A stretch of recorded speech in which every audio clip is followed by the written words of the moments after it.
Hello beautiful people at Gamescom, it's finally your turn to play Anno 117 Pax Romana. My name is Auge, I am a content creator and a huge fan of the Anno games.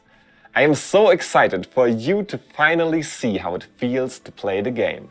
I'm here to guide you through the Anno 117 Pax Romana Gamescom build and help you get the most out of your session. And so in the next few minutes, I will show you all the tools that you have at your disposal to build a great city, and then also give you some general tips for the game. So let's not waste any more time and get right to it.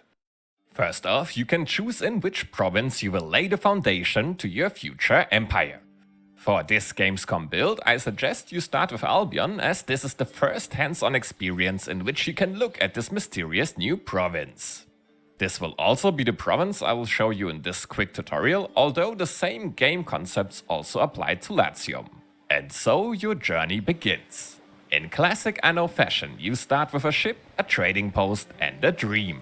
You arrive as a Roman governor to the mysterious new province of Albion. First off, you will need building materials, so wood and a woodcutter will be the first buildings you should construct. Search for a nice dense forest to place the woodcutter, and as soon as you see 100% coverage, you are good to go. In order for the wood to go from the woodcutter to the sawmill, you will need a street connection. For goods to then become a usable resource, you will need to connect it to a warehouse. But for now, the trading post acts as your first warehouse. It will take time for your first pieces of timber to arrive in the trading post. Like in real life, production takes time. If you hold the production building you want to build near a street, you can also see the range at which the goods can be delivered. As a reminder, all production buildings should be in close proximity to a warehouse or trading post, but for an extra hint, keep related production buildings in range to each other. As you will need lots of building materials, I would also recommend to build yet another woodcutter and a sawmill to get more building material quicker. Now, these production chains also need a workforce to function and money to sustain them. Luckily, we have something that gives us both, and that is population. So, it's time to build the first houses. These also need a street connection. Also, for reasons I will explain to you in a minute, it makes sense to build more of them close to each other in a neighborhood-like fashion. Now that you have your first population, the inhabitants also have their own needs. After all, a well-fed population is a productive one.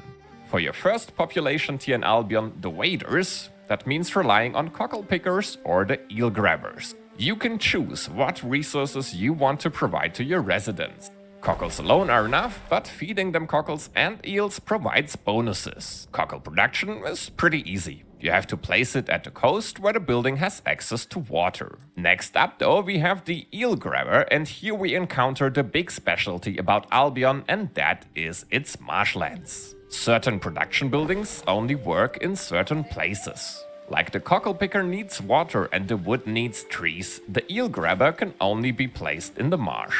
Here, buildings also have a specialty, as they can only be connected by one tile. With both of the needs being fulfilled, it is now time to build some more houses. As soon as you reach 20 inhabitants, you unlock the marketplace and the bard's hearth.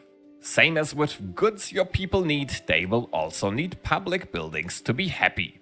These have a radius in which they fulfill the need of the people nearby. Also, they bring certain attribute bonuses. The marketplace, for example, does not only fulfill the need of your people, but also boosts the population and income for each house in range. This system of buildings boosting certain attributes of all the other buildings in its reach is a core element of city planning in Anno 117 Pax Romana and endorses a healthy dose of puzzling. Now that you have placed the marketplace and the bard's hearth in a location of your choosing, it is time to build even more houses around your city center to further expand your city and unlock the next production chains. Now, the final production chains of the waders bring a nice twist to them, because the shoe weaver and the spinner building both boost the attributes of the surrounding buildings.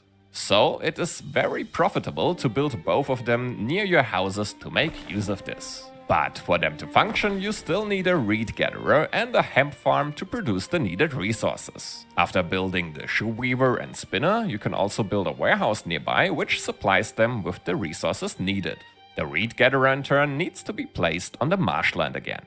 As soon as all the resources are gathered and the goods produced, you will have provided everything the waiters need. And with all the foundations in place, it is now time to level up your houses. Now, another special thing about Albion is its Romanization feature. You can choose if you want the population to continue developing in the Celtic way, or if you want to open your population to the Roman way of life. Be warned though, for this Gamescom build your choice is permanent and you can only make it once per run. Now, after having chosen either way, the core game principles stay the same. You can build more production buildings to fulfill more needs and further your population. But keep an eye on resources, each tier requires some.